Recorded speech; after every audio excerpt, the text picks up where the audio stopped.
C'est avec le temps que je réalise en fait que beaucoup de parents eux-mêmes sans le savoir sont à l'origine de la propre médiocrité de leurs enfants. Cette vidéo va peut-être choquer beaucoup de personnes, mais c'est la triste vérité parce qu'en vérité, il est question pour moi d'être transparent avec vous et de ne pas vous mentir en fait. Alors, je vais m'expliquer concrètement ce que je veux dire par là.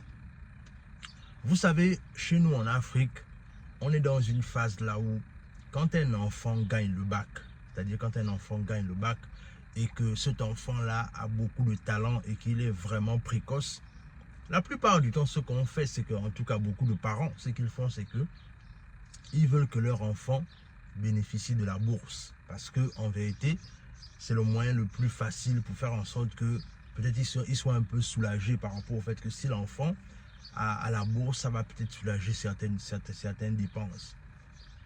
Mais alors qu'en vérité, le problème avec cette histoire de bourse, c'est que lorsqu'un enfant est précoce et qu'il a par exemple gagné le bac tôt et qu'il veut vraiment faire des études de haut niveau, quand l'enfant s'oriente au niveau des bourses et stages, la plupart du temps, il y a un canevas déjà d'études que l'État finance. Ça veut dire quoi? Ça veut dire qu'en vérité, si ton enfant, par exemple, je dis n'importe quoi, ton enfant peut peut-être être astronaute ou par exemple, il veut être pilote de l'air et que l'État ne soutient pas ce genre de filière-là. C'est-à-dire que ton enfant, avec son rêve de devenir pilote ou de devenir astronaute, toi-même déjà tu as limité le rêve de ton enfant dans le sens là où tu lui as dit simplement que non, il faut que tu prennes une filière qui est en rapport avec le fait que tu auras la bourse. Et le danger avec ça, c'est que il faut d'abord bien comprendre à quoi sert la bourse. En vérité, à quoi sert véritablement la bourse. Parce que j'ai comme l'impression que beaucoup de personnes veulent bénéficier de la bourse, alors qu'en vérité, la bourse, en vérité, ce n'est pas pour tout le monde. La bourse, dans le long terme, c'est pour les étudiants qui sont économiquement faibles. C'est-à-dire, normalement, la bourse, à la base, c'est pour les étudiants qui sont économiquement faibles. Mais la plupart du temps, ce qui va souvent se passer, c'est que ces étudiants qui sont économiquement faibles, la plupart du temps, ne bénéficient pas véritablement de la bourse. Ils ne bénéficient pas de la bourse parce que la bourse, là, en fait, la plupart du temps, c'est tout le monde qui veut bénéficier de la bourse. C'est-à-dire, même ceux qui ont les moyens, ceux dont les parents sont bien placés, qui peuvent clairement financer eux-mêmes leurs études, veulent aussi bénéficier de la bourse. Et ce qui fait que malheureusement, on arrive dans cette cacophonie là où même quand ton enfant aspire à de hautes études et que ton enfant veut aller loin et qu'il veut atteindre des sommets élevés, comme toi, parent qui a les moyens, et que tu ne veux pas dépenser sur l'avenir de ton enfant en oubliant que c'est un investissement que tu fais, ce que tu vas faire simplement, c'est que tu vas demander à ton enfant, comme tu as une ramification aux bourses et stages, ce que tu vas demander à ton enfant, c'est que tu vas dire à ton enfant, non, ben écoute, il faut que tu fasses une filière là où ça va te permettre d'avoir la bourse parce que tonton tel ou tantine tel va mettre ton nom aux bourses et stages pour que tu puisses bénéficier de la bourse. Et voilà comment tu es toi-même en train de tuer le génie de ton enfant. Parce que simplement tu veux que ton enfant puisse bénéficier de la bourse. Oui, il va bénéficier de la bourse, mais est-ce qu'il va atteindre son plein potentiel dans la filière dans laquelle tu vas vouloir le pousser par défaut, simplement parce que tu ne veux pas toi-même financer les études de ton enfant. Et c'est la mafia qui se passe en Afrique.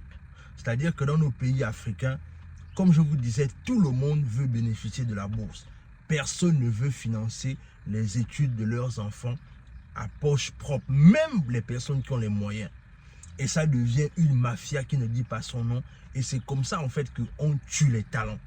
On tue des personnes qui ont du potentiel. On tue des enfants qui sont appelés à aller loin, à faire des études de haut niveau, simplement par rapport au fait que tout le monde veut avoir la bourse.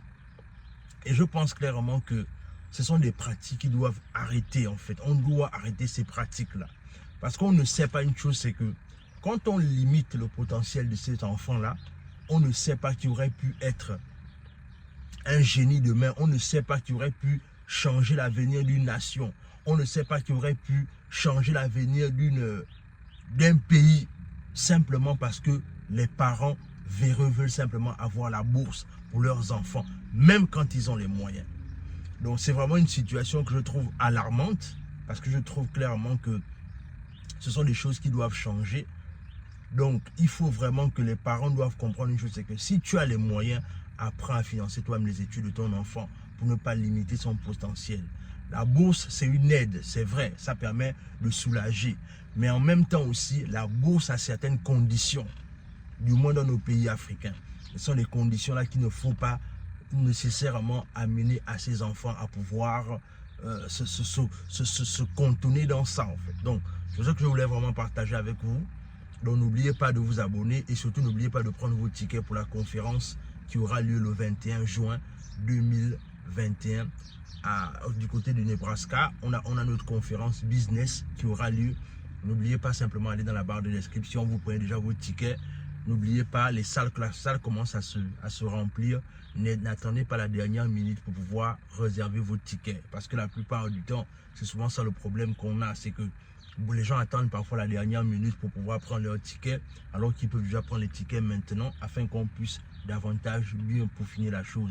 Et surtout, n'oubliez pas, la conférence se fait sur 2 volets. C'est-à-dire en ligne comme en présentiel. C'est-à-dire les personnes qui ne peuvent pas être là physiquement peuvent également prendre leur ticket parce qu'il y aura la partie streaming. On va également streamer en ligne. Donc, si tu n'es pas là dans la zone du Midwest, ou même si tu es en Afrique ou si tu es en Europe et que tu veux assister à cette conférence-là, tu passes simplement dans la barre de description, tu remplis le lien et tu précises d'où est-ce que tu nous suis et surtout comment est-ce que tu veux assister à la conférence.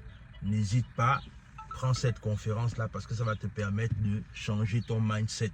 Ça va permettre de changer ta vision des affaires. Peut-être que tu es en train de vouloir lancer un projet qui te tient à cœur. Mais malheureusement, ce qui te retient, c'est peut-être l'encadrement, c'est peut-être le networking, c'est peut-être les informations dont tu as besoin pour lancer des business physiques, des business en ligne, pour contrôler ta gestion financière, pour savoir maîtriser les impôts. Voilà pourquoi on a appelé ces experts-là afin de pouvoir vous emmener à un autre niveau dans vos affaires. Ne faites pas en sorte que 2025 soit 2024 ou 2023. Il faudrait que les années se changent. Et surtout, si tu veux que les choses changent, il faut d'abord que tu fasses des choses qui sont différentes.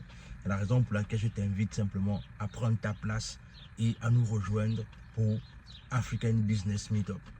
À plus.